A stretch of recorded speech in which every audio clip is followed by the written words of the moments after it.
All right. So yeah, let me start by just demonstrating how to get to this thing. So if you're in the Canvas page and you click on Intro to Python, it should pull up a link, Python Activity 1. And when you click on that link, you're going to see another window. When you click on this link, you're going to see garbage. But fear not. So Jay? when it taps, yeah. For some reason, the access is denied on everyone. Oh, okay. Um, So I wonder, I shared as a viewer, shouldn't that? yeah, that should be fine. Share anyone in this group. You were able to pull it up. Let me do anyone with a link. Okay, I'm gonna try.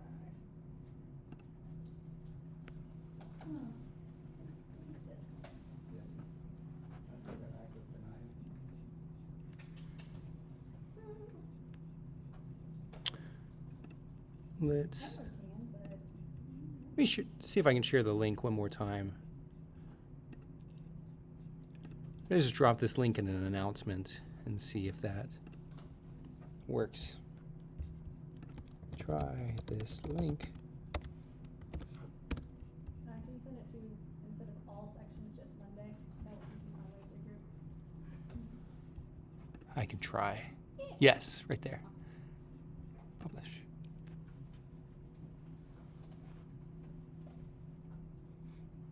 Hey,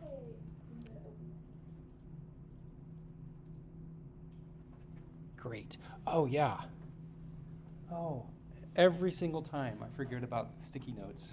I'll go run to get some. Okay, we'll introduce the sticky note system in a short while. Two colors, right? 2 colors, yeah. Okay, so first of all, just thumbs up if you're okay. And if you see that weird screen, okay, there is something you can do. Click Open with Google Collaboratory. You don't have that. Let's see. See with Connect More Apps and Collaboratory. There you go. Install. What about Visual Studio? Say it again. What about Visual Studio? Don't. Visual Studio could be fine actually. Oh, did you download it? Oh. Okay. Good. Open with and then Connect More Apps. I just saw it. Scroll down a little bit. There. Search COL. Yeah, there you go. Collaboratory.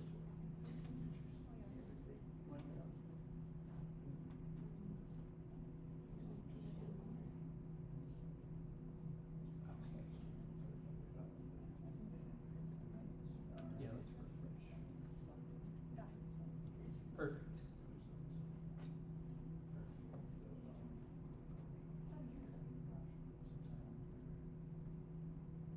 Awesome.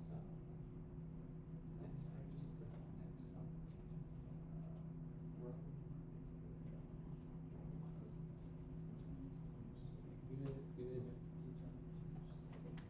Okay. So let me let me give you a really brief orientation to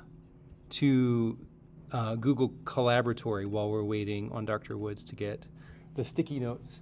Okay, so Google Collaboratory is a kind of environment. It's cloud-based, so it runs on Google servers, and it has a few different features. It has a text editor for writing what's called Markdown. So a lot of what you see, a lot of the text that you see is written in something called Markdown, which really just formats text.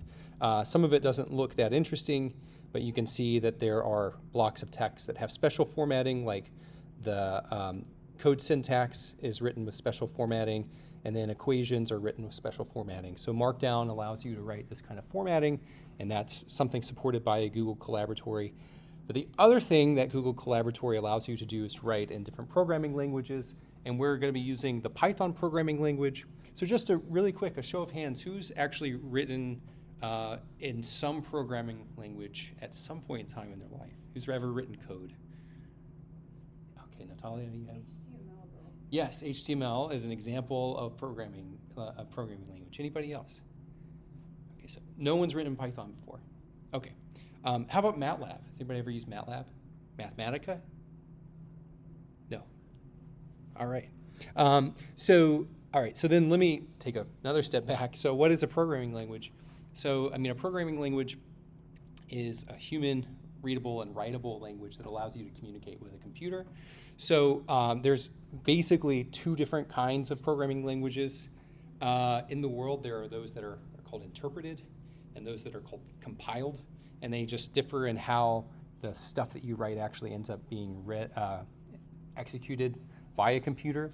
So Python is an example of an interpreted language. So you write the human readable code, and then you run something called an interpreter that turns it into instructions that the machine can understand and runs it sort of like in sequence. And then a compiled language, you write and you compile in a separate step. It turns it into machine readable language, and then you run it. So this Google Collaboratory environment contains not only editors that allow you to write the code, but it also contains the interpreter that allows you to turn what you've written into machine readable instructions, and then also runs those instructions. So the nice thing is basically we have sort of like a self-contained system where we can write our code, run it, and get information from it at the same time. Plus, we have instructions sort of written along in these markdown cells. So if you kind of hover through this notebook, so these are called notebooks, you can see I have an outline at the top that's in a markdown cell. So that's just text with some formatting, and it does not really run like a computer program.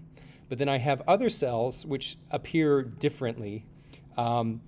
They have, for example, interesting color coding, and these are code cells, and so these are actually executable cells.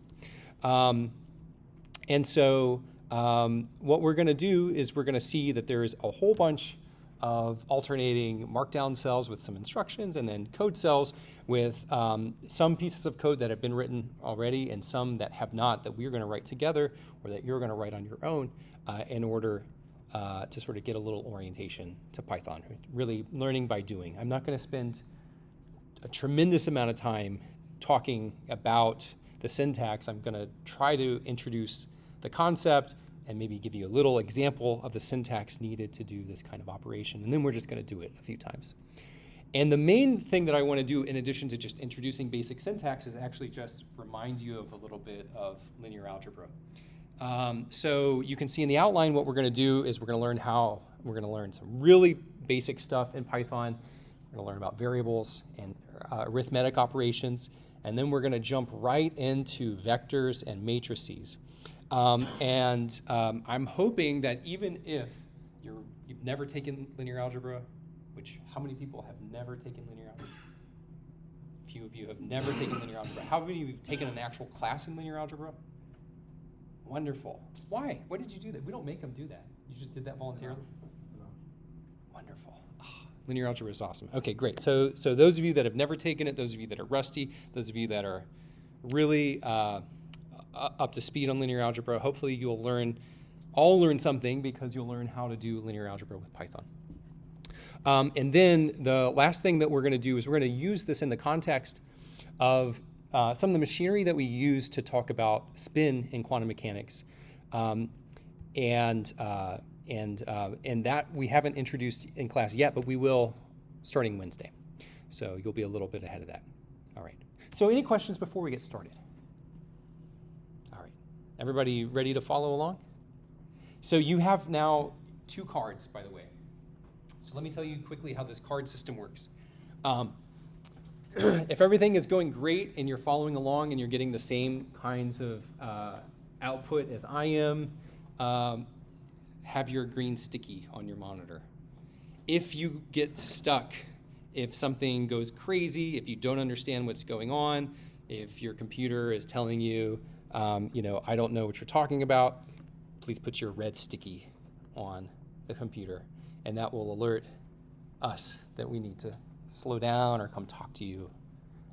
So anyway, so at this point, since everybody's good to go ahead and put your green sticky up. And we'll get started. Awesome. Okay, so the first thing that we're going to do, this is a block of code which has been written for you, and we're going to import 2 different libraries. In fact, we're going to import just a single library, but we're going to import the library itself and then a special package from within the library. And a library, in a nutshell, is a whole bunch of packaged code which accomplishes some specific functionality. So the Python programming language itself has some sort of just basic built-in functionality. It can do arithmetic. It can do basic logic. And from those building blocks, you can do really just about anything that you could imagine doing with a computer. You could build ChatGPT with those building blocks. However, you may find yourself writing lots and lots and lots of lines of code to do this sort of thing just from these basic building blocks. So what people tend to do in programming languages is they take basic building blocks and they build high-level functionality, which are called functions or methods, and they package them together in packages or libraries, and then other people just use them. So Numpy is an example of such a library that does a lot of different mathematical operations. It does summations, it does multiplication, it does linear algebra, solves eigenvalue problems, it solves differential equations, it does curve fitting, and so on. So there's a whole bunch of functionality put into this library that you can just call upon. So we're going to import that NumPy library, and then we're also going to import the specific package that does linear algebra operations, which is called linalg. And in both of these cases, because NumPy is 5 characters long and linalg is 6 characters long, and that's just a lot of typing to do, we're going to give them nicknames. We're going to give NumPy the nickname NP because that's only 2 characters long, and we're going to give linalg the nickname LA because that's only 2 characters long. And I'm doing that also because everybody does that. And so if you are reading other people's code, chances are you're going to see that they're writing NP instead of NumPy, and you're going to see that they're writing LA instead of linalg. And so that is just what people do. So we're going to adopt this convention. So the first thing that we're going to do is run this import statement. And you can run a code cell in one of 2 ways. You can have your cursor in the code cell, and you can type Shift and then Enter. Alternatively, how else do you think you might run this code cell? Yes. Pressing the play button. That is the equivalent and totally fine way to run the code cell is to press the play button. Okay? So when you run this code cell, if everything is fine, if you're actually connected to Google servers, you will see a green check mark. Yes? Do they need to make copies first? Oh my gosh, thank you. Yes, you do. Yes, you do. Thank you so much. Thank you, Emily. Yes, I apologize. Take a step back. Before doing anything more, I want everybody to hover over the File button here. Go File, and then come over to Save a Copy in Drive. And here, it's really important that you're actually signed into your Google account or your Charlotte account, which is a Google account. So save a copy in Drive. It will pop up a new window, which is going to say copy of chem3141 lesson1.ipynb. And now that you have this copy, what I want you to do is take your mouse and put it up in this bar. It should open it up for editing so that you can change this name. And then delete copy of. And I want you to replace copy of with your initials. And I'm going to hope that everybody has distinct initials. Actually, for grading purposes, let's use your last name. Sure, last name. Because we do have people with the same initials. Gotcha. So your last name then Chem 3141 lesson 1 .ipynb. Okay, thank you. That was almost catastrophic. So not really catastrophic, but what happens, right? You only had viewing permissions, which probably means you could have run those cells, but you couldn't edit. So now this should be in your Google Drive, and now it belongs to you, and you can edit it. Okay. So with that said, let's go ahead in our new copy, run that import statement one more time, because you have probably not imported these libraries into your own session yet. And now the very first thing that I'm going to do, and how is the screen, by the way? Can you all see? Is it large enough? Is the contrast good enough? Okay, great. So the first thing we're going to talk about is printing. So in a nutshell, you can sort of think of this flow of you writing a computer program and then running it is you are going to ask the computer to do some stuff on some data, and then the whole purpose of you doing that is so that you can get some results back. And so then the question is, well, how do I actually know what the computer has done to the data? Basically, you can ask the computer to show you. And there's a few different ways that you can ask the computer to show you. And the most basic way is you can ask it to print to the screen that you're working on. And so this is accomplished with a simple statement called print. Print is one of the basic capabilities of the Python programming language. And without any further arguments, print around parentheses of something is just going to print that something to the screen. And so this first example that I have here is sort of the canonical first programming language, probably in HTML. Natalia, you wrote a Hello World program, maybe, if you learned from a book? No? Oh. Anyway, canonically, when people write code for the first time, they start with a program called Hello World, and all that program does is it prints Hello World to your screen. And so we're gonna keep with that tradition, and we are going to write the Hello World program. And so the syntax is right here, but what I urge you to do is come down to this code block and see you have a hashtag and then some note which says insert code to print Hello World. Hashtags in Python are what are called comments. So anything that follows a hashtag for the rest of that line, the computer or the interpreter is going to completely ignore. So that's really just a note to you or a note to your friend or whoever's going to be reading your code. So this is a note to you all that what you're going to do is right below this. So if I come to the end of this line and hit return, below that I should write my code for the Hello World program. And how I'm going to do that is I'm simply going to write print. That's the name of the function that prints stuff to screen. And then in quotation marks, they can be single quotes or double quotes. It is purely a matter of your style preference. You will enclose the words hello, not string, and world. And then you can execute this program, and you will see that below the result is hello world.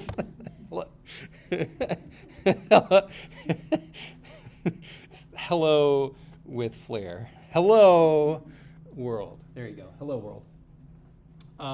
Okay, and so just really quickly, the sort of mechanics of what's happening is you have this function called print, and now you can sort of see that there's something special about print because it's colored yellow in my screen. It might be colored differently in yours. I just have a certain setting which is coloring it yellow. And then within the parentheses, I have something colored kind of orangish. So this orange thing between quotes is a specific kind of data which is called a string. Okay, and so and sometimes in other programming languages, strings are called string literals, and they are treated very literally by the computer. If you ask it to print a string literal, it will literally print exactly the contents of that string, right? That's it. So that's a very special type of variable in a programming language, and that's the result of this. Okay. So now you know one function in Python, and you know about one kind of data, which is a string. So there are really just a small handful of types of variables and programming languages. And when I say the word variable in a programming language, what I really mean is sort of a construct for holding some data. And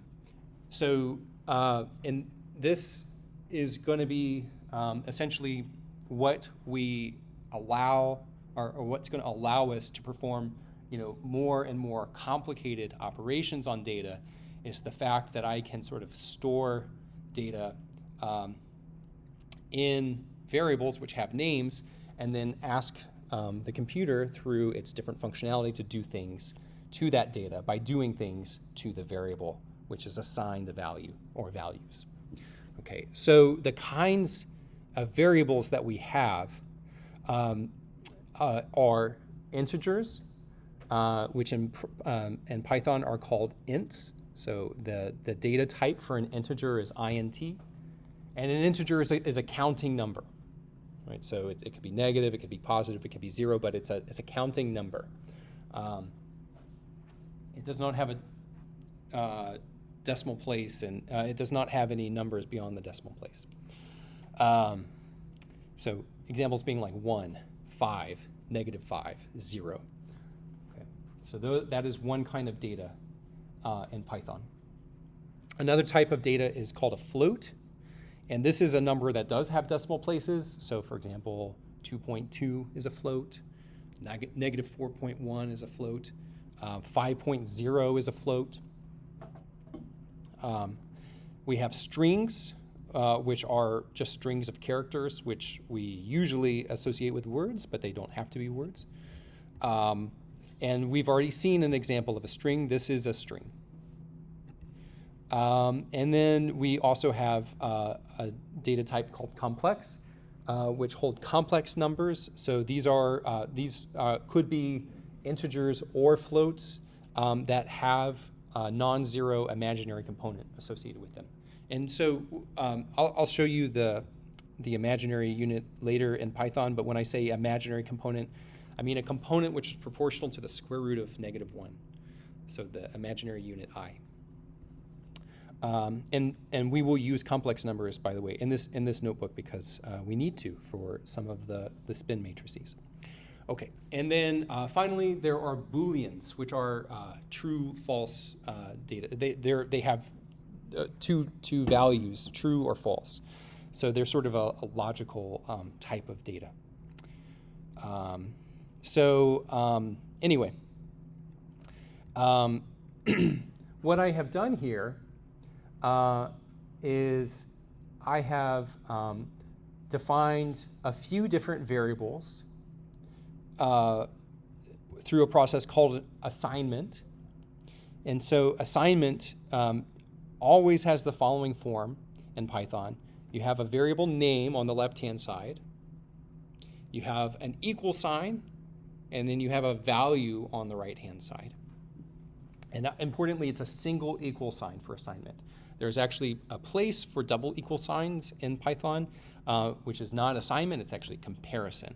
So single equal sign is how we do assignment in Python, and you can think of it as saying, I am going to assign a value of whatever is on the right-hand side to my variable, which is named on the left-hand side.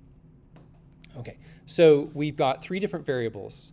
One is called my message, and it is assigned the value of hello world.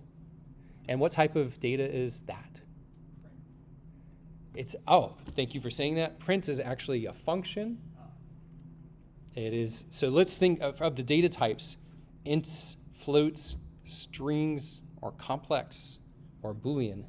It's a string, yes, thank you. So my message is a string. Then I have below that my integer equals 1.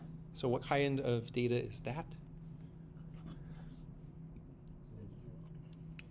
it's an integer, and then below that I have my float is equal to 2.1223, which is a float. Yes.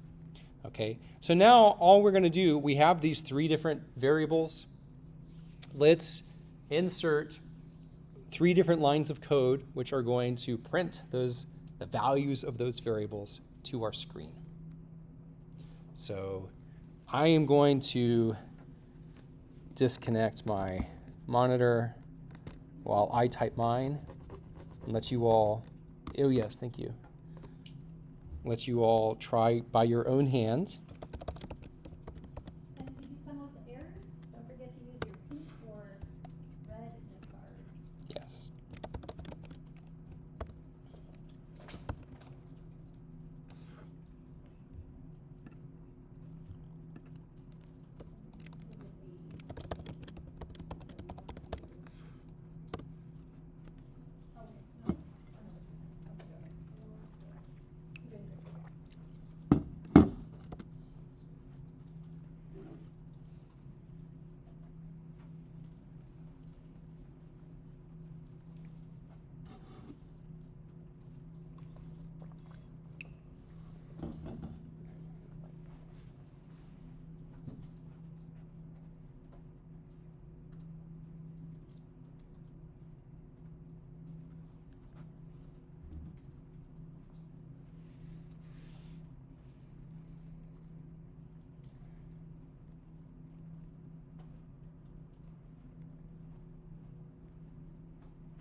So let me actually.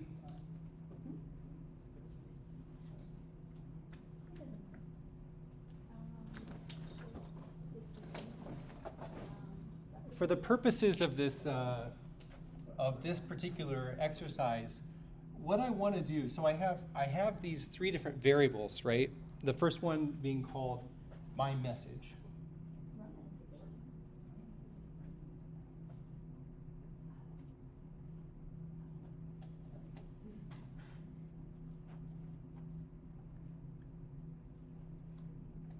Okay, and if I want to print, if I want to really utilize the power of this variable, right? Now this variable carries the information contained in this string. So I can actually print my message. And what will happen is the result will be the string, hello world.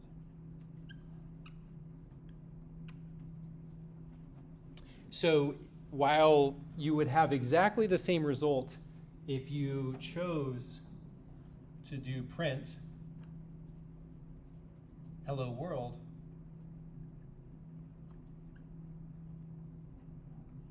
right? This does not utilize your variable, my message. So go ahead and practice printing your variables rather than duplicating the right-hand side within your print statement, if that makes sense.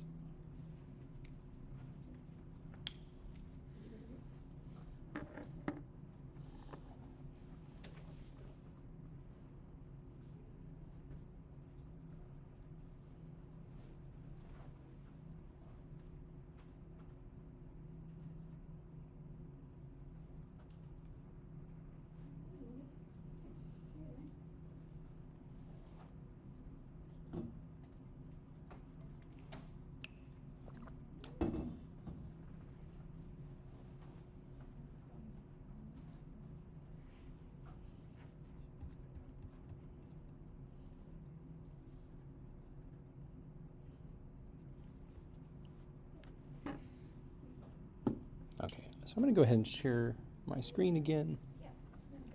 Awesome.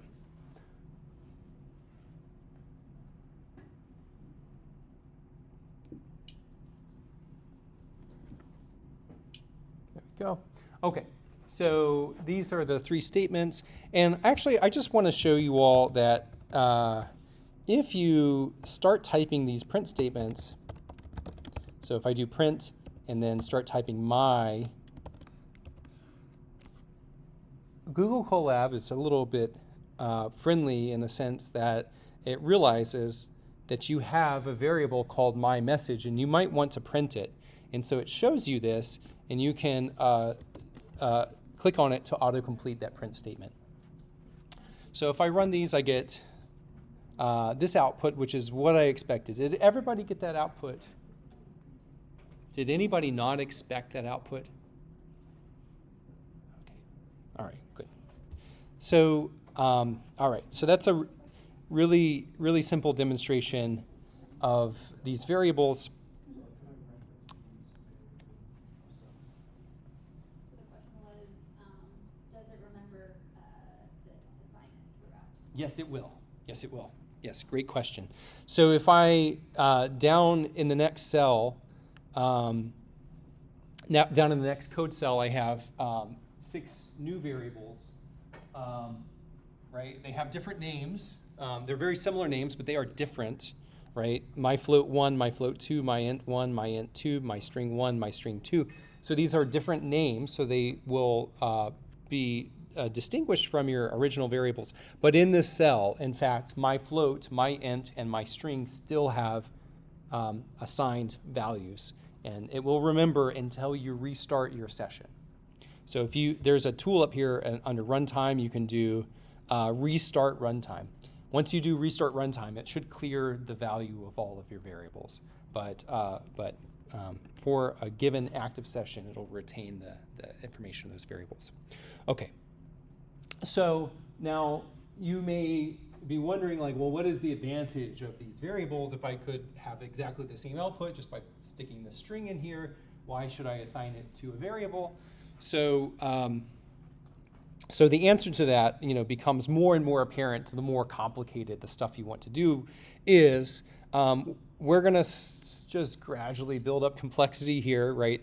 We're going to take 2 different variables of a particular type, and we're just going to do arithmetic on those variables. So in Python, the symbols that are used to do arithmetic are mostly what you would imagine.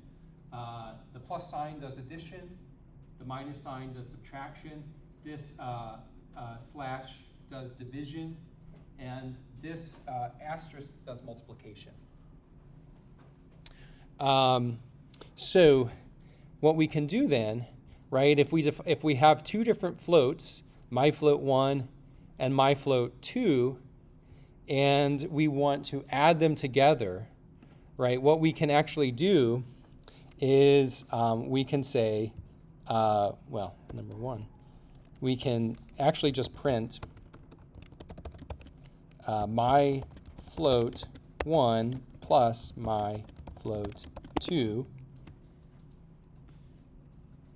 and hit Shift Enter, and the result is whatever my float 1 is added to my float 2. So 3.12 plus 2.11 will give me 5.23. That's not the most elegant way that I could do this. I probably would be better off capturing the result of this addition in a new variable.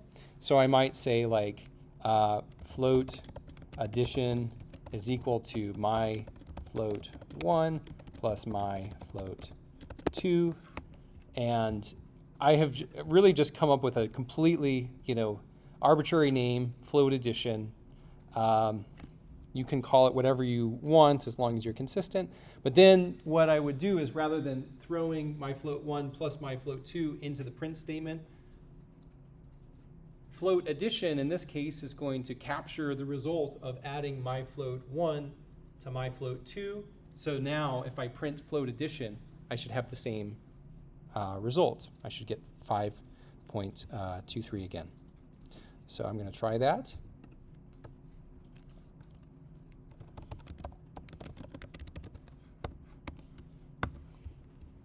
and I get the same number.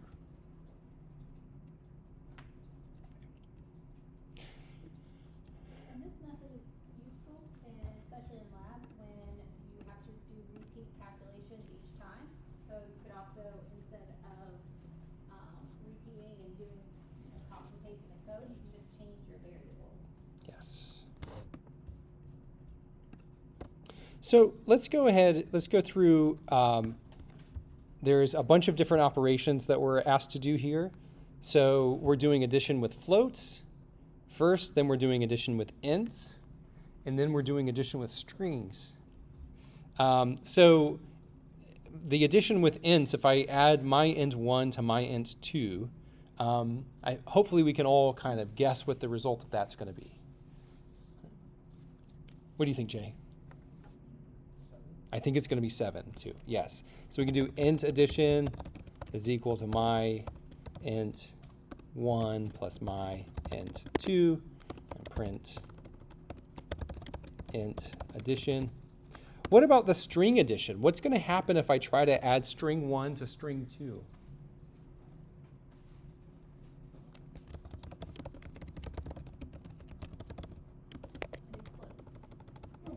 That is a reasonable guess, right? One idea is that the computer is going to say, I don't like that. Why would I add strings together?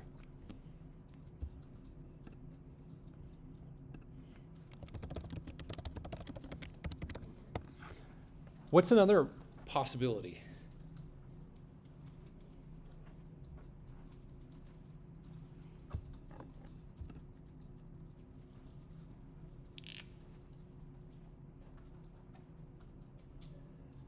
Go ahead and stick it up.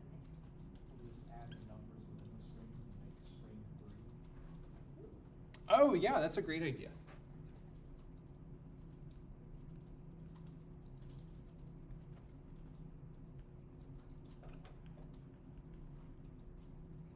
I'm going to put some options. I just want to, I mean, you can all, obviously you can all cheat by running the code first, and that's kind of the point of me asking you all this, is to have you empirically work it out. Eraser anymore? But yeah, I don't know if we have an eraser. So one idea is that what's the result of string 1 plus string 2, right? A is explosion. The computer doesn't like it. B, string 3. Anybody have another idea?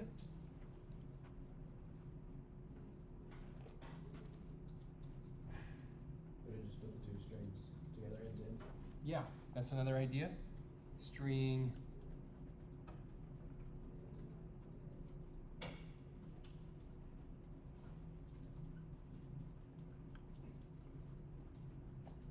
Any other ideas?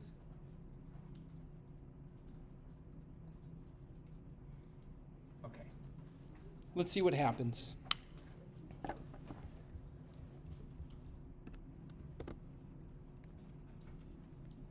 So the result is actually C. What I'm going to do is append these strings to each other in the order that they were written.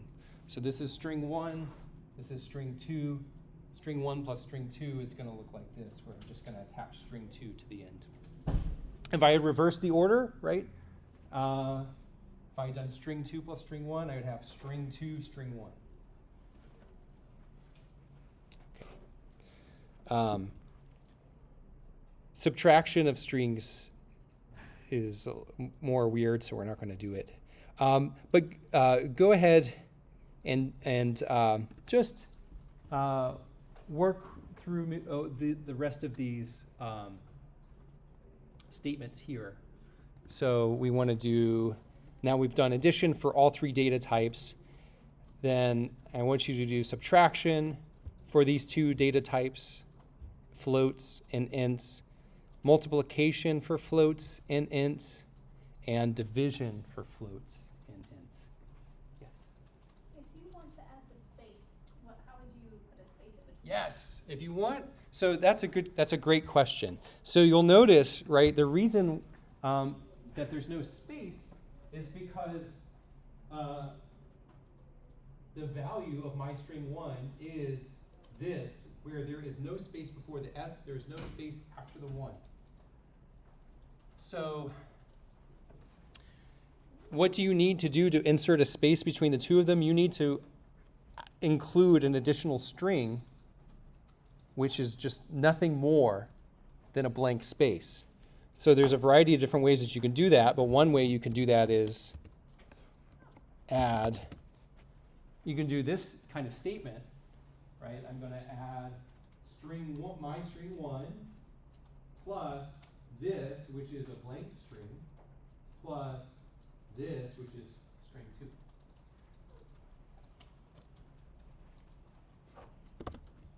And there you go, string 1, string 2. And if you want to put a new line, there's actually a character for that, /n, string 1, string 2. If you want to put a tab, there's a character for that, it's /t. This is all just for giggles, so. And this is a notebook that you'll need for, not throughout, not just this semester, but next semester. So if you forget something, remember you can also add comments yourself. So if you add hashtag, you can make notes to yourself.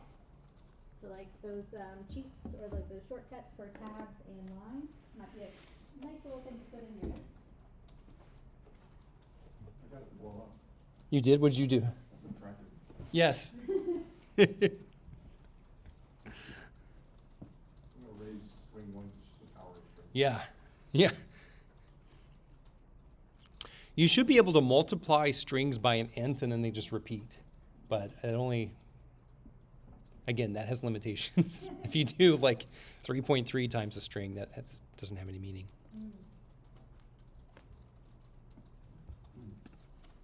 All right, so let's take a couple, like literally 2 minutes to try to finish the addition and then we'll reconvene. So I'm going to set a timer.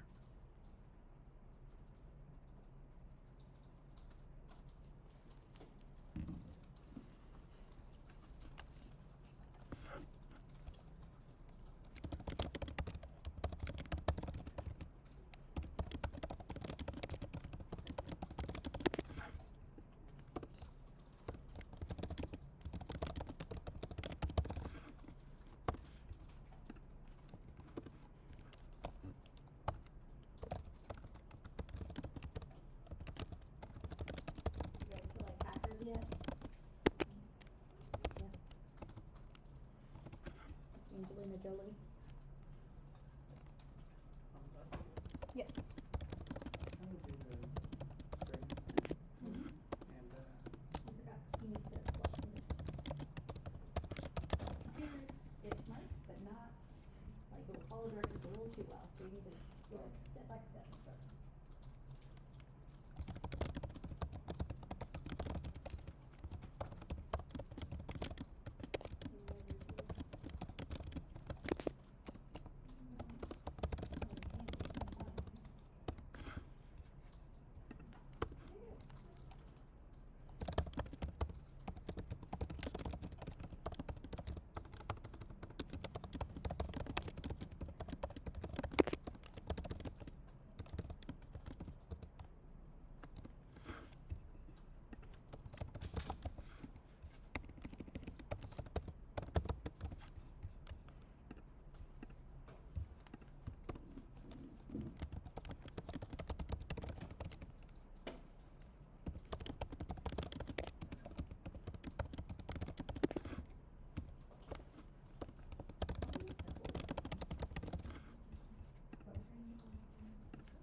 Okay. All right. So I'm just going to, I think I've gotten all of these in too. So we've got string addition. Then after string addition, we have float subtraction. So my float 1 minus my float 2 is 1.01. Got int subtraction, so my my int 1 minus my int 2 is minus 3. We've got float multiplication, my float 1 times my float 2 is 6.5832. Int multiplication, my int 1 times my int 2 is 10. And then finally division, float division, my float 1 divided by my float 2 is 1.478 with lots of numbers after that. Int division, my int 1 divided by my int 2 is 0.4. Does everybody get the same results? Any variations on that? Of course, the divisions and the subtractions would be sensitive to the order. If you switch the order, you would get different results. The opposite result for subtraction and the reciprocal for division, but otherwise, everybody's good? Awesome. All right. The one other thing I'll say is that, as I'm going through this, so we're going, quite hastily through all of this. And it's a little bit messy to just see a bunch of stuff printed. There are actually ways that you can sort of dress up your printing. Let me just show you very quickly. You can add in format statements. So if after print you type the letter capital F and then open a quote mark, it can be double quote or single quote, and then whatever you open, you close on the other end. What you can do is you can say in the quote marks, like for example, you can put some words in here. So I can say like the result of dividing my int 1 by my int 2 is, and then I have here the variable int division, which is storing the result of my int 1 divided by my int 2. If I want to print the value of that variable, I can enclose it in curly braces, like so. And now I have the result of dividing my int 1 by my int 2 is, in curly braces, int division. Hopefully I did that right. Yeah, there you go. So this, you'll see here, right, my int 1 is treated as part of this string here. And my int 2 is treated as part of the string, but the int division, I'm printing the value of this variable. If I wanted to treat my int 1 and my int 2, like print the value of those variables, I should also enclose those in curly braces. So in these, this is called formatted printing. And in this case, what's happening is these curly braces are telling the interpreter to treat what's inside them as a variable and print the value of that variable rather than the literal text. And everything outside the curly braces is printed as the literal text that you have written. So there we go. And I can even do funny things if I want. If I want to make, if I want to add further formatting to this printing. So if I want to have like, I don't know, make this value 7 spaces wide and have 4 numbers after the decimal place, I can do this, comma 7.4 F. There you go. Anyway, so there's a lot of ways that you can dress up the printing, which unfortunately I'm not going to emphasize too much at this point. This would be a good way of presenting, your sig figs correctly, right? We'll talk about sig figs in a couple of weeks. Yes. And you can also do, I'll just add, you can do scientific notation if I change the F to an E. And I have it printed in scientific notation. Okay. So now we're going to actually get into the sort of the math that I hope you will all feel a little bit more comfortable with over the next week or so. So So the first thing that I'm going to do is introduce vectors using a special type of data called a Numpy array. And so this is actually a data type which is sort of particular to the Numpy library.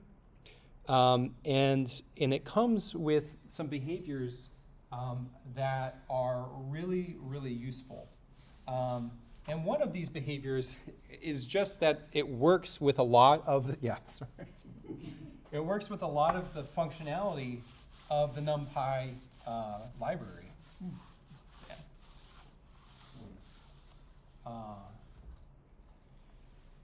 Anyway, I'm going to need that again. And so we'll see how that works. Now, at this point in time, I'm also going to introduce these two different sort of constructs that are used extensively in quantum mechanics, which are the bra and the ket. And we'll see that part of the reason why they have these silly names, the bra and the ket, is because over and over and over and over again, we're going to smash them together and make something called a bracket or bracket. And in essence, the bra and the ket are going to always look something like this. I'm just going to give this symbol alpha, and then this. There may or may not be something here, and this. So this is the bra, this is the ket. Sometimes there is something in between the bra and the ket, and sometimes they are just touching each other. But these are operations that we are going to do over and over and over again in quantum mechanics. And at this point in time, what I want you to associate the ket with is, I should really try to use the notation that I am using here on the board that I'm using in my notebook. So let me rewrite that. Okay. Chi alpha, and I do apologize. This is like extremely like finicky notation, but I will sort of get to what the meaning of these things are. So what I want you to associate kets with, so any arbitrary ket, I'll just say ket, is some column vector. And in this case, all of our column vectors are just going to have two elements. So I'll just say they have this element, this upper element A, and this lower element B. So it's a column vector. Okay, fits in a column. There's only one column, two rows in this case. And bras, we will associate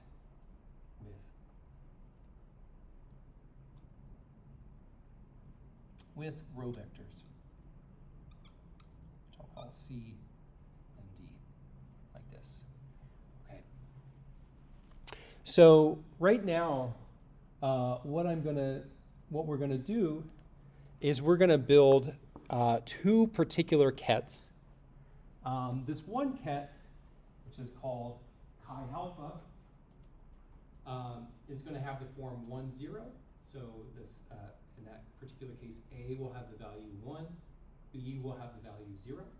And then we'll build a different ket, chi beta, where A is going to have the value 0, and B is going to have the value 1. And the reason for this very finicky notation with the superscript Z is that we will learn that this is basically the representation that we use for a particle which has a Z component of spin angular momentum of +1, this chi alpha, and this chi beta is what we will use to describe a particle which has Z component of spin angular momentum of -1, -1/2 h bar. But anyway, we will call the chi alpha a spin up particle. We'll call the chi beta a spin down particle. All right. So we'll see a little bit more why we can assign those values to them a bit later. But now all I want to do is just kind of show you the syntax for defining these two different kets. So basically what I'm going to do to define these kets is I'm going to define a NumPy array. And this NumPy array is going to have two different rows. So we're going to sort of tell the computer we want to build a NumPy array by saying np.array. So np is going to tell us that we're going to use the NumPy library. And then .array is going to say that we're going to use this function called array. And this array function is going to take whatever's inside it and sort of morph it into this special kind of NumPy array. So then what's inside it? What's inside this function is an open square bracket and another open square bracket, the number 1, a closed square bracket, comma, open square bracket, the number 0, a closed square bracket, and another closed square bracket. So in essence, what we're doing with opening the first square bracket is we're going to say, okay, what is going to be in the first row of my array? In the first row of my array is going to be the number 1. What's going to be in the second row of my array is the number 0. And that translates into a column vector just like this. Okay, so let's everybody try to write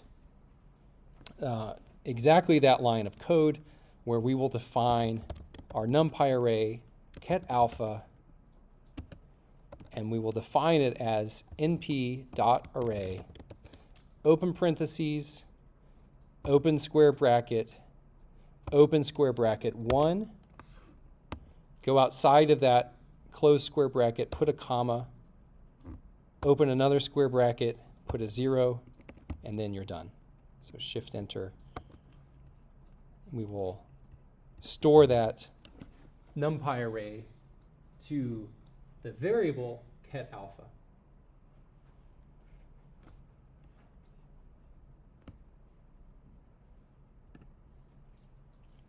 And if we want to check to make sure that it looks the way we expect it to, there's a print statement which has the string chi alpha, and below it we can actually print the variable ket underscore alpha and hit return, and we should see that after chi alpha we have our NumPy array, which looks like that column vector 1, 0.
And it looks like many of you have already moved on to building ket beta. But if you have not already, go ahead and try to build the ket chi beta, which I think I'm just going to call ket beta.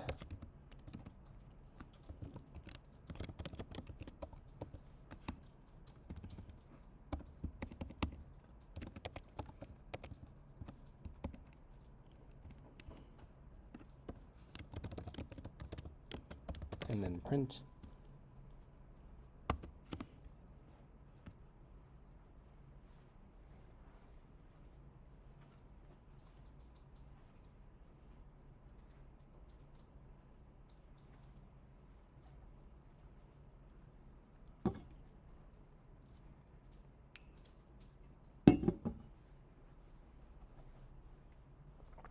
Okay, anybody still working on chi alpha or chi beta?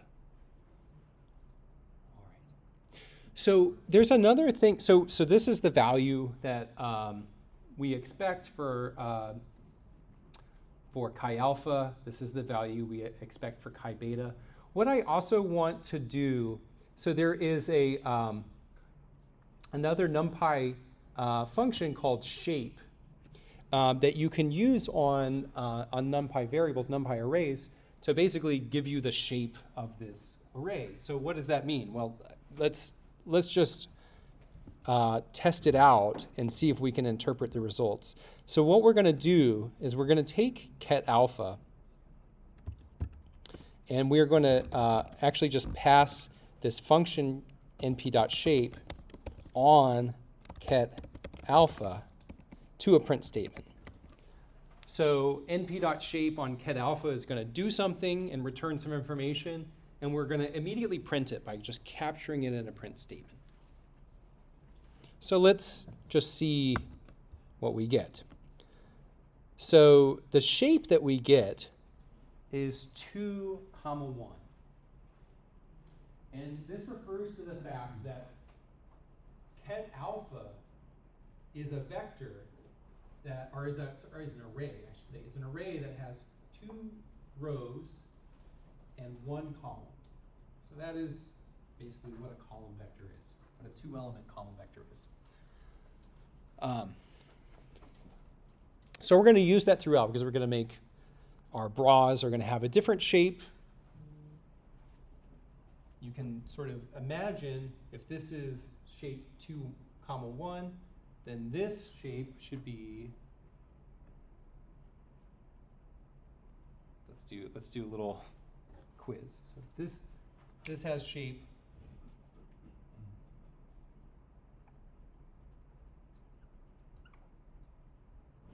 okay, so then this should have shape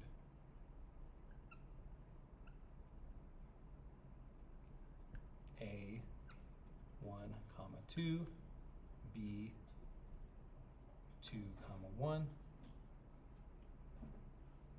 C 2, 0. What do you all think? Who thinks A? Raise your hand. Who thinks B? Anyone says C? Anyone Wonderful. says explosion? Yeah, it's 1, 2. So we got 1 row, 2 columns. Beautiful. Okay. Any questions so far? Okay. So we're all good to keep going? Are you guys having fun?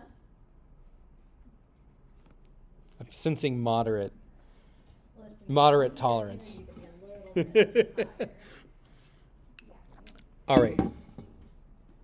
So we can do a couple of things to try to get our raw versions of these kets. But what I actually want to do at this point in time, and this is in the notes, but I wanted to actually write it, is that there is an operation associated. So if I have this, my ket is chi alpha z, like so, and I want to write down the bra version of this, there is a special mathematical operation which is called the adjoint.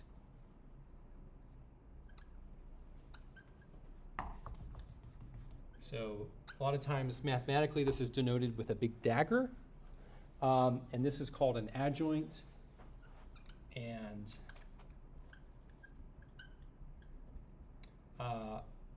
which is the same thing as saying complex conjugate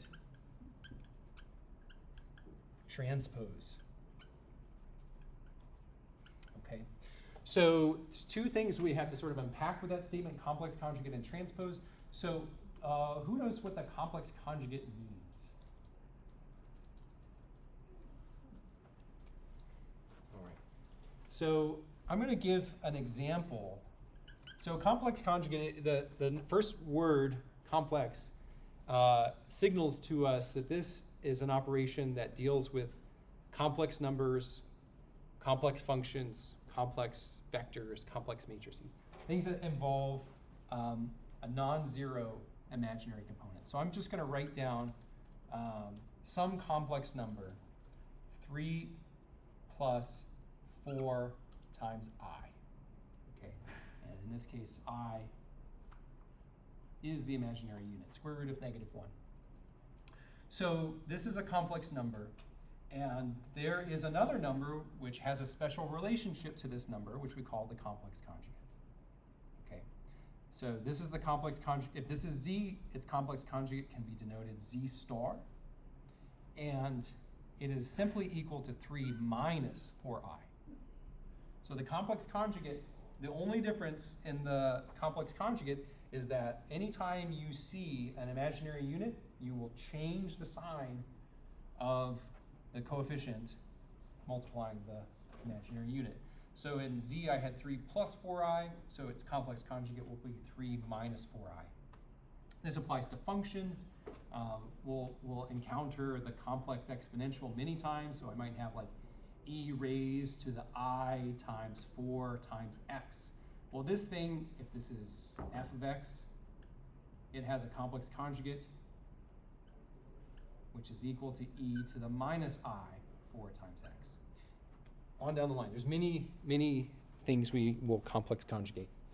Okay, yeah, go ahead. This is a little bit off topic, but it came up in trivia one day. Can you have a complex number that's not including, like, can it just be imaginary and not a real component? Yeah, I think so.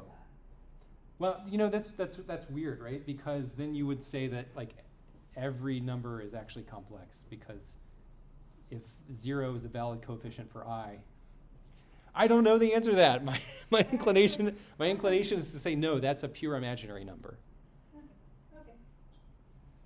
Yeah, I think that's a pure imaginary number. But I'm not a mathematician, so I don't know.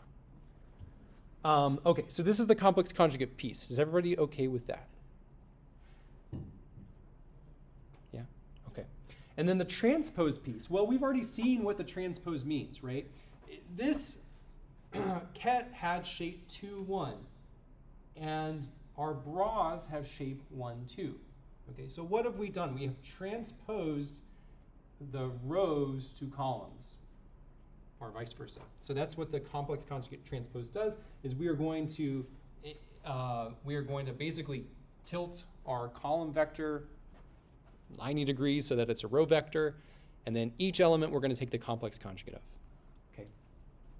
So if I want to literally take the adjoint of this particular ket, right, which is a column vector with element A and B, so what I'm going to do to get its adjoint, I'm going to transpose it. So row 1 becomes column 1, and I want to complex conjugate that number. Row 2 becomes column 2, and I want to complex conjugate that number. Okay. So this is the adjoint of this. So I can ask Numpy to do this if I have already defined a Numpy array, for example, ket alpha. What I can do is I can take the conjugate of ket alpha by doing dot conj, open parentheses, close parentheses. I need the open parentheses, close parentheses because that dot conj is like a function. It is implicitly acting on ket alpha. And then In the same line, I can also take the transpose by doing another dot and then this capital T. So what I will get from this operation, I'm going to do the conjugate of this. So it's going to take the complex conjugate of each element, and then I'm going to transpose it so that all of the rows become their corresponding columns. Okay. So let's see what that looks like.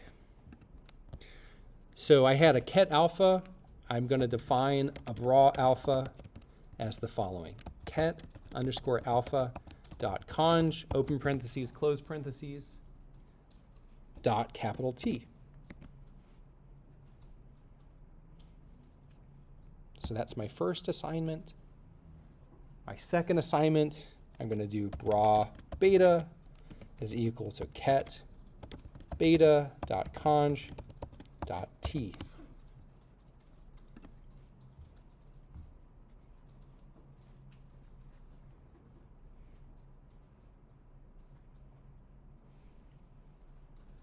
And then let's print both values. So I'm going to print bra alpha and print bra beta.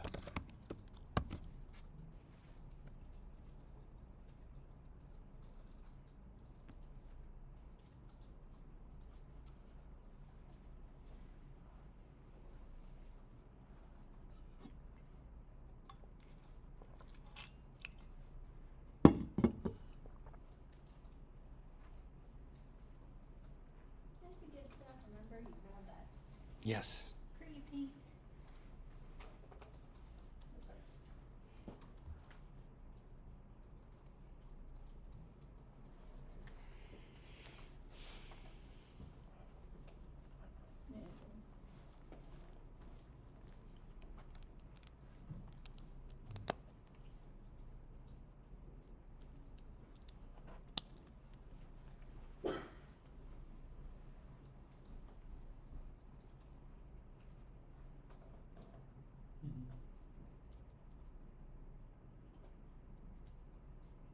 And as you're working through, just so you're aware, today, and most Mondays, there are seminars right after PChem lab over in somewhere.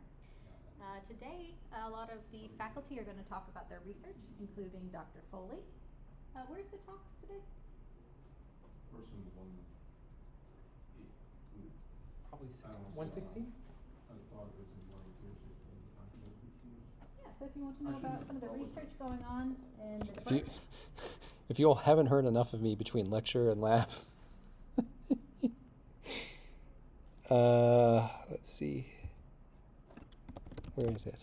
115, person 115. person 115 at 4 o'clock. Learn about research. Dr. Foley presenting too? Presenting on the 28th. Yes. The cool kids do.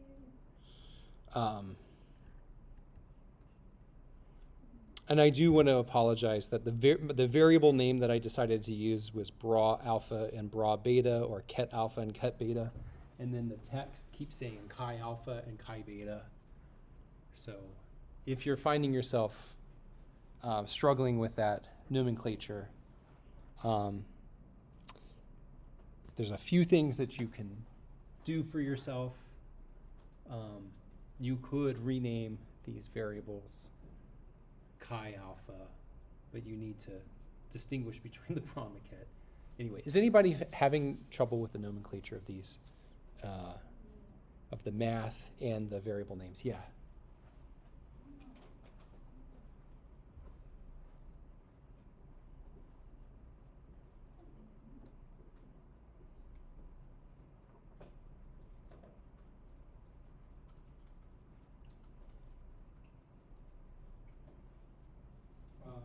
Beta is not defined. Let's go back up to your previous. Yes. So you're fine. Just use chi beta down here. Right here. Instead of ket beta, you want to call that chi beta. Right there. Yes.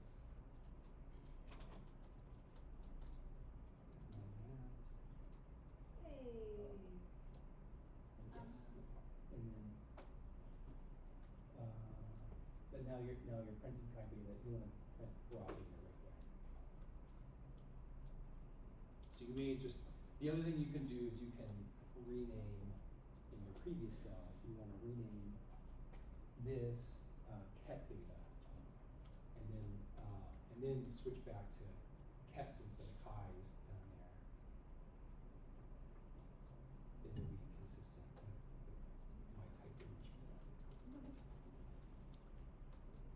Ket beta is an ah beta.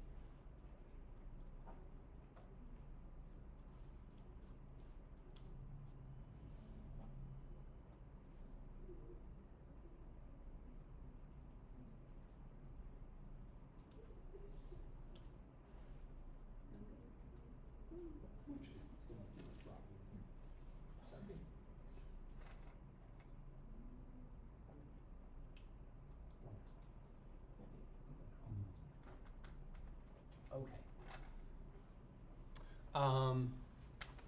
So the next step is we're actually going to put these two together and compute our bracket.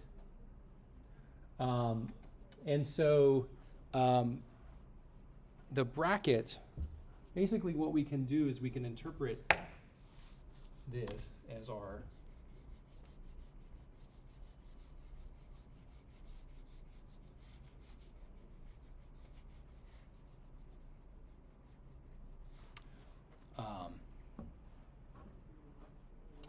bra, which is a row vector, right? So I have, in general, right, if I have some bra and some ket, where I've defined my bra to be C, D, and my ket to be equal to A, B. So the bra ket is this row vector multiplied by this column vector, right? So how do we actually do that operation? How do we take a row vector CD and multiply it by a column vector AB? Does anybody know what we should do? You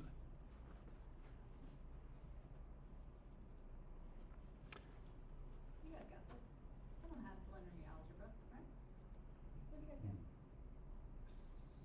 So, C times A, and then D times B, and then you add them together. wonderful, yes. Yay. I'm going to take column 1 of my row vector and multiply it by row 1 of my, column 1 of my row vector and multiply it by row 1 of my column vector. So that's C times A. And then I'm going to add that to column 2 of my row vector times row 2 of my column vector, which is D times B. All right, so C times A plus D times B. C times A plus D times B. Okay. And so now let's actually, before we compute anything with Python, let's look at a couple of our actual brackets that we're going to be dealing with. So we've got, you know what I'm going to do? New eraser, or Jordan did. Thank you. See if that works. This is much better. Okay. So let's see if we can figure out what these different brackets are going to be. Okay. So remember, I've got this thing I'm calling chi alpha. The ket of chi alpha is this column vector, and then the ket chi beta is this column vector. Okay, the bra of chi alpha is equal to this row vector, and the bra of chi beta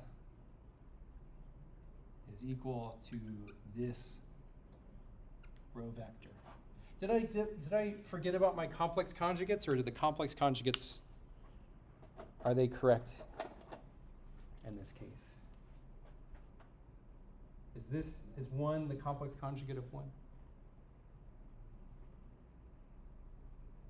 Feeling uncertain. So the number 1, right, if I want to write 1 as a complex number, which perhaps it is, it's 1 plus 0i, right?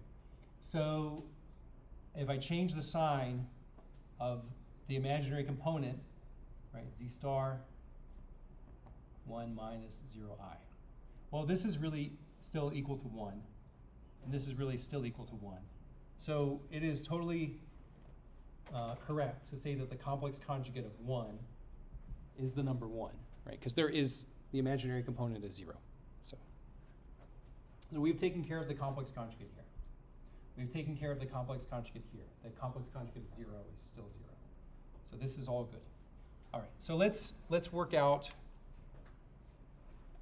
our brackets.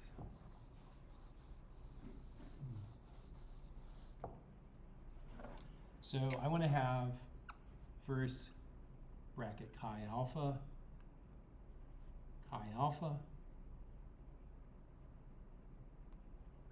and that's equal to 1, 0, 1, 0. Right, so I've got this is going to be equal to 1 times 1 plus 0 times 0, which is equal to 1.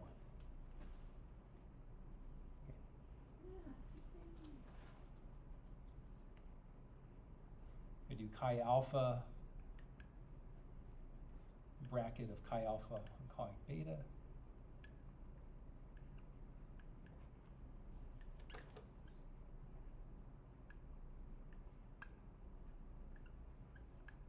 Okay, so this is 1 times 0 plus 0 times 1, which is 0 plus 0, which is equal to 0. All right. The bracket for beta alpha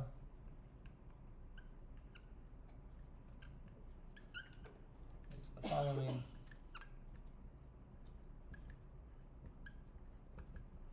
And the bracket for beta beta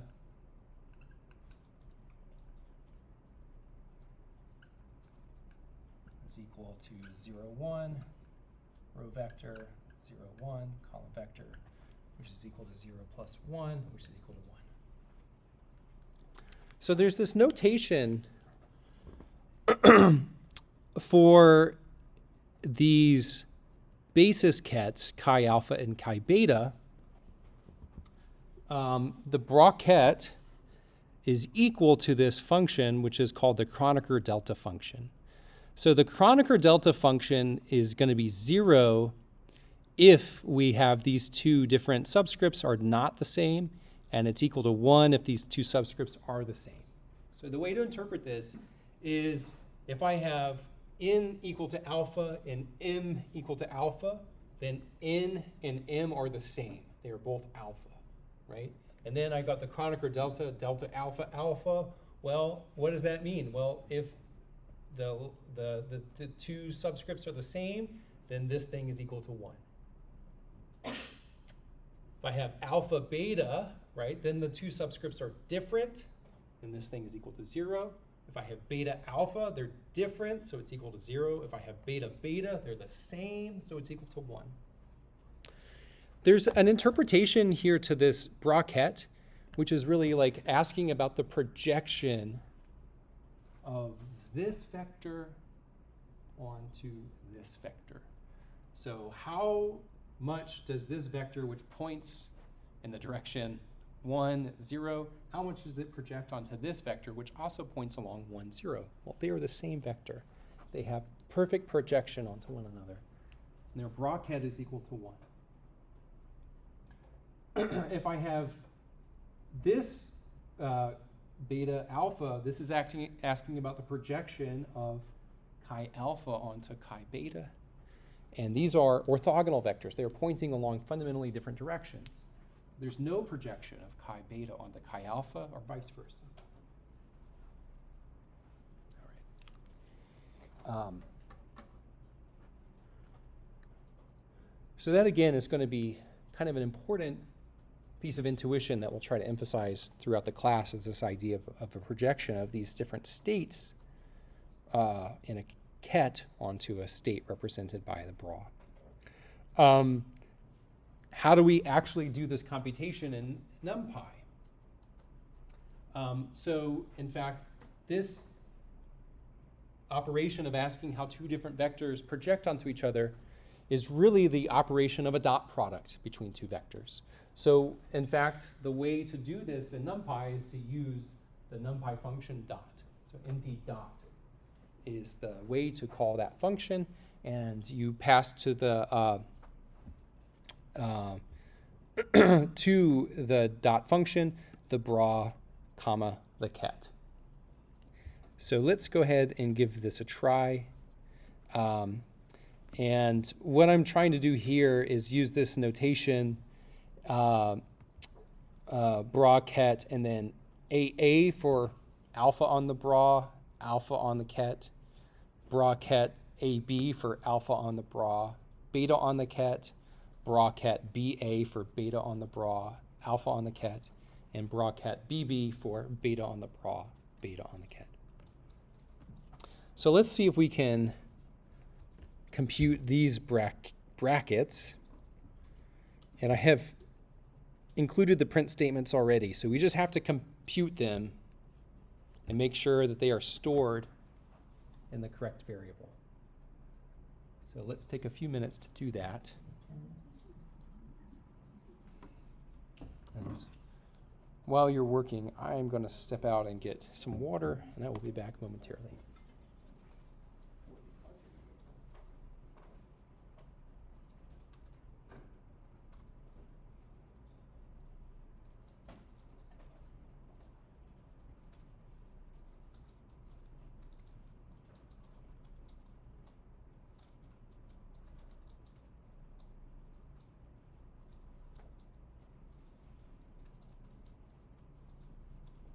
Let's give it up for Dr. Polar today.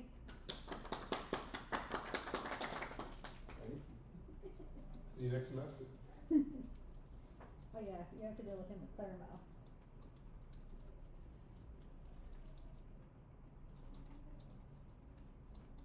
He came to learn Python.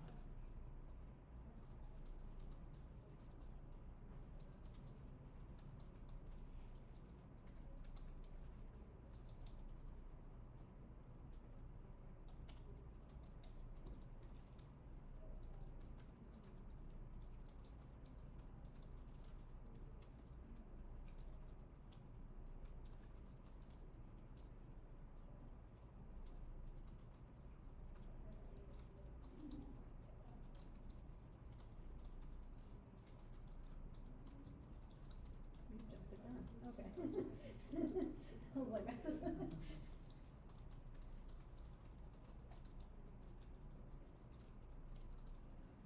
yeah, you've already made it through. If you want to stick to the next one or jump to the next one, you may.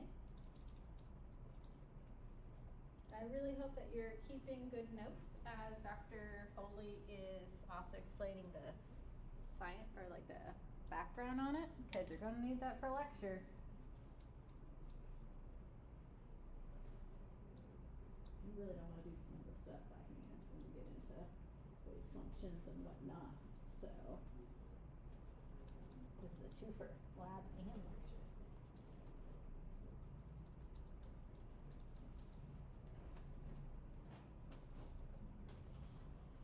I made them clap for Polar. That's a walk away. Oh, is he done? I haven't gotten to the good part. Maybe he'll come Wednesday too.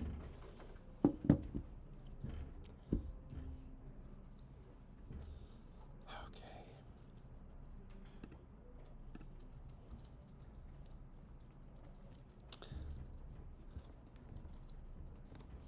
So we already know what the results should be, right?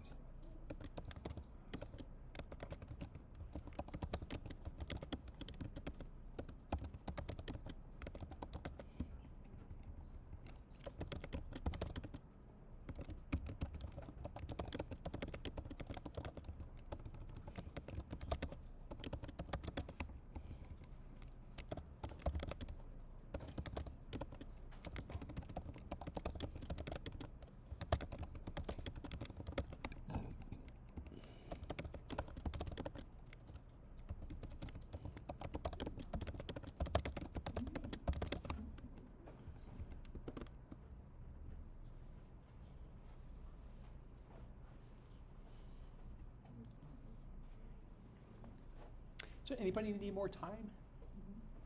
Hmm? Is everybody caught up? Does anybody need more time for this? Can you check this error? Yeah, sure thing. Remember, if you're getting an error, it'd be very helpful to put a red sticky up.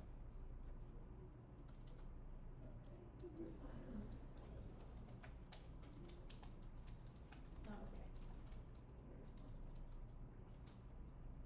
okay. Hey. Wonderful.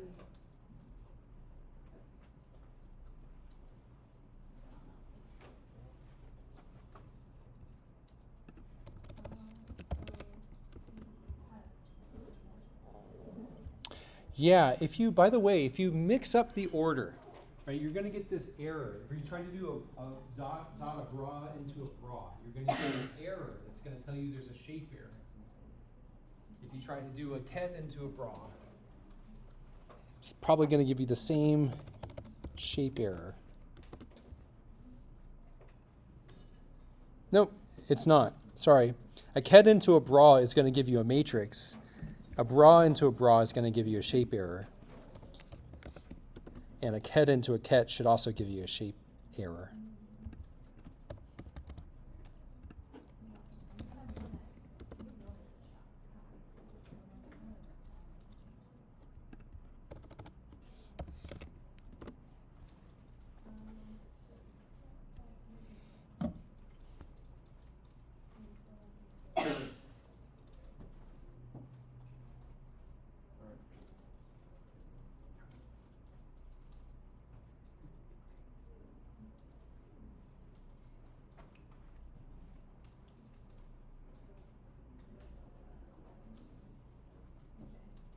And then who's getting naming issues?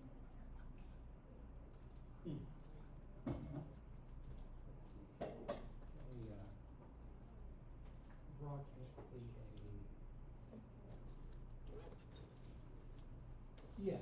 So you just have not written the code to compute bra beta ket alpha or bra beta ket beta yet. So your bra ket AA is fine. Your bra ket AB is fine. I see we've got actually really. Oh, because that you missing two of them is giving that error? Yes, that's right. Oh, okay. Because it's trying to print all four. Oh, okay. Yeah. But actually, double check your bra ket AB. Yes.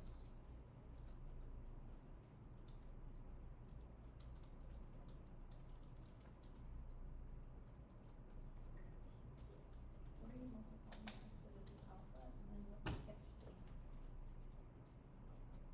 Oh.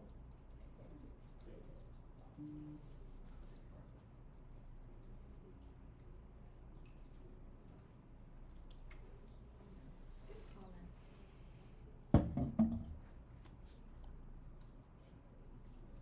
Oh, and how do you guys leave comments if you don't want it to read? What do you need to use? Hashtag. Hashtag. Hashtag blessed. Yes.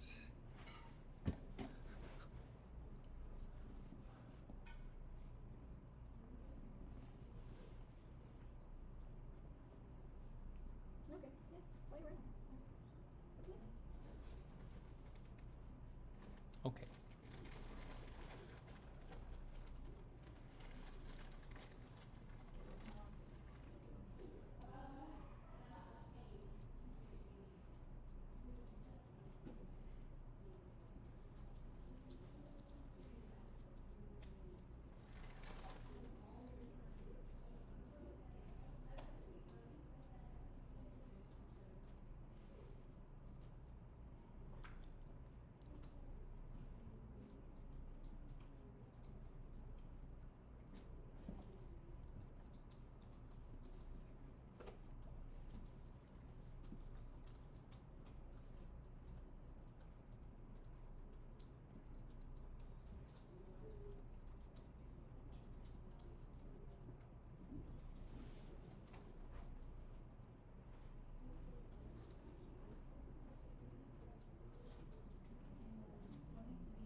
Any questions so far? On a scale of 1 to 5, how are you feeling about Python? Where 5 being an expert like Dr. Foley, 1 being more like Dr. Kohler. How are you feeling? Do I hear a 5? Is that feeling like a 5? A 4? 4? 3? Okay. Anybody just okay? Me? 2? How many people are feeling like a 1? No? Okay. Just checking. All right. So how about we're doing pretty good on time, I guess. Yeah, we have about 45 minutes. 45 minutes. So another question is, should we take a very short break just for you all to get a little water, use the restroom? Yeah, let's take a fiver. Yeah. Little 5 minutes, and try to get back here by 3 o'clock.